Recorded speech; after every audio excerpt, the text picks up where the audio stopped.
It's a beautiful day in this neighborhood, a beautiful day for our neighbor. Would you be mine? Could you be mine? It's a neighborly day in this beauty woods, a neighborly day for our beauty. Would you be mine? Could you be mine? I have always wanted to have a neighbor just like you. I've always wanted to live in this neighborhood with you, so let's make the most of this beautiful day. Since we're together, we might as well say, would you be mine? Could you be mine? Won't you be my neighbor? Won't you please? Won't you please? Please won't you be? Okay, say. Hello, television neighbor. Here we are, back as television neighbors and television friends again. I got 3 things I would like to show you today. The Boys to Men CD case. The Let's Make a Deal. I got 3 things I like to show you today. The Boys to Men CD case holder, the platinum edition of the Lion King 2-disc special edition DVD paper, and the Let's Make a Deal DVD game holder. Now, we have just enough time for some make-believe before we go visit our neighborhood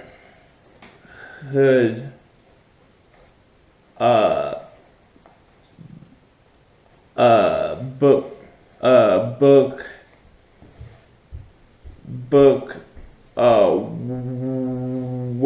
warehouse. So, trolley, hi trolley. Let's make believe something about King Friday and XDL as the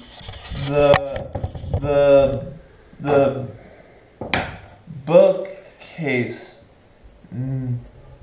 manager.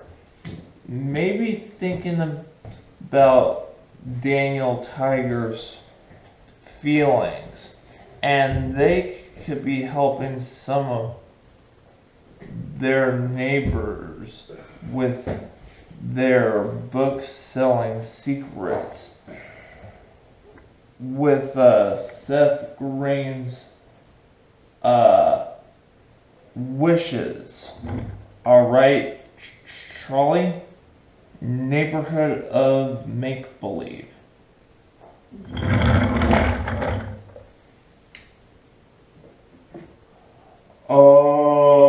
Seth Green, ordinary book club member, I presume?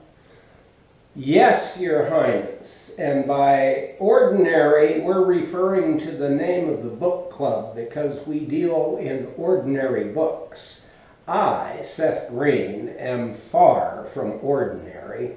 I am what I may say myself, I am somewhat extraordinary. At your service, Your Highness. Tell me, Mr. Green.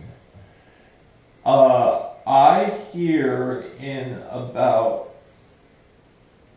9 days you are going to open a celebrity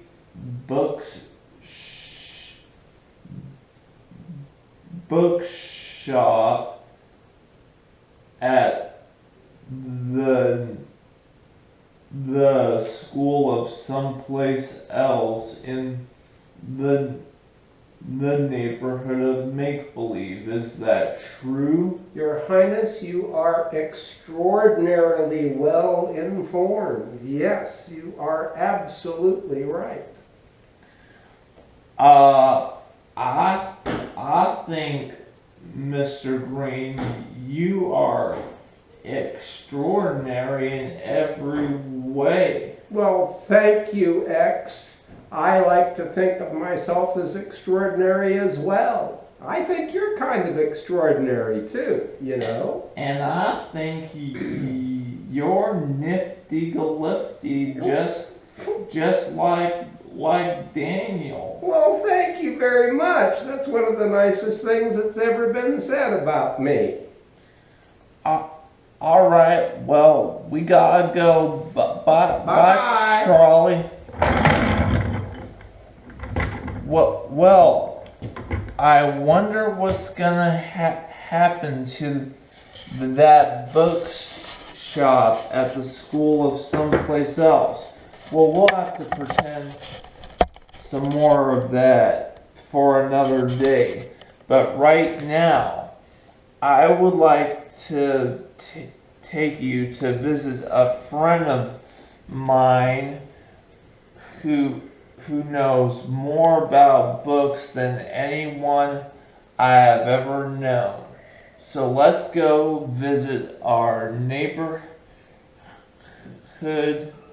book warehouse to meet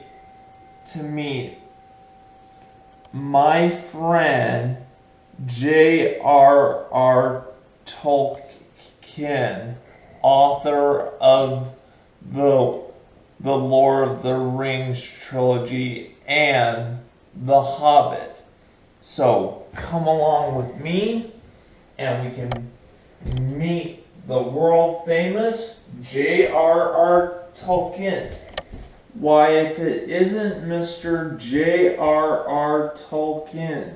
That is who I am, and you must be the world famous Victor George Sprinkle from Victor Sprinkle's neighborhood. It is. I'm one of your biggest fans.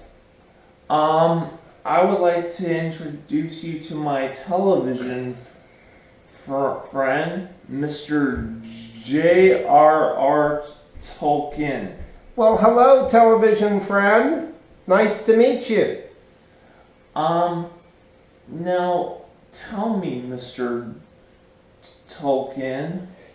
Yes? You first started out writing your first book, The Lord of the Rings, when you were 12 years old. Is that correct? Well, The Lord of the Rings was not my first book. I actually wrote several books before that, but you are right that I did write my first book, Silmarillion, when I was only 12 years old. I started when I was 12. There was a lot of research that went into it, and by the time I finished the book, I was actually 47 years old. It took me 35 years. Now, a labor of love. I know there's some children who want to learn how to become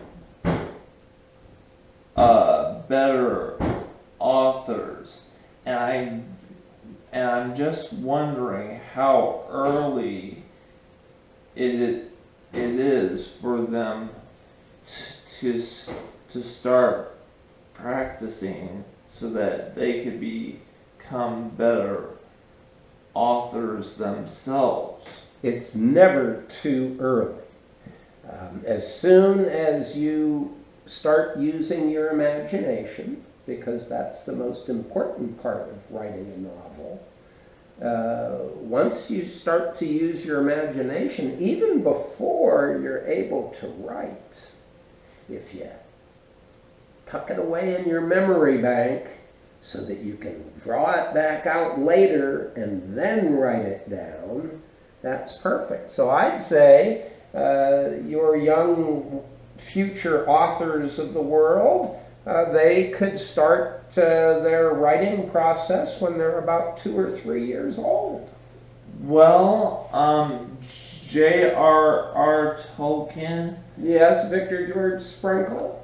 It's been a pleasure meeting you.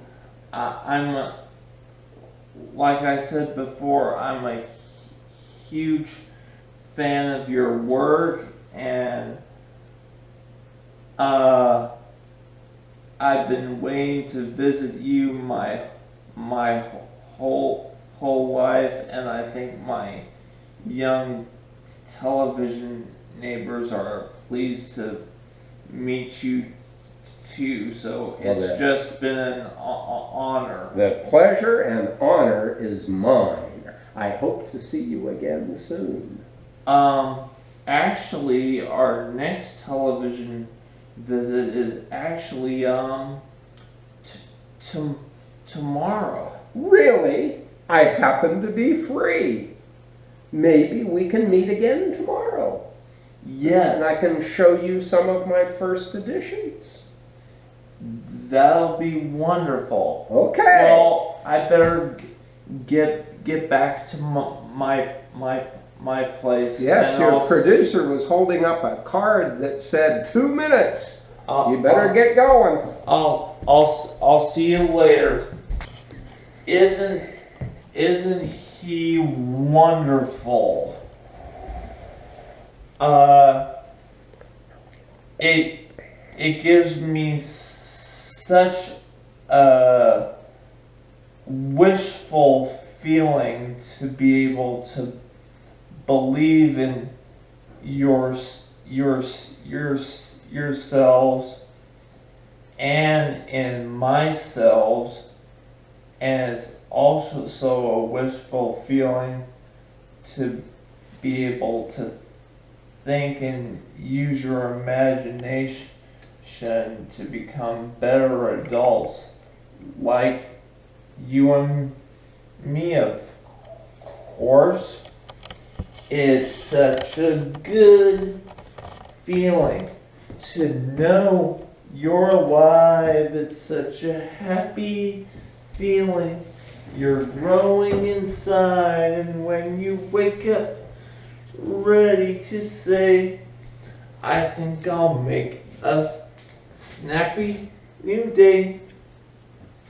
It's such a good feeling. A very good feeling. The feeling you know that I'll be back when the week is new, and I'll have more ideas for you, and you'll have things you want to talk about. I will too. Until tomorrow, we'll see each other again. Bye.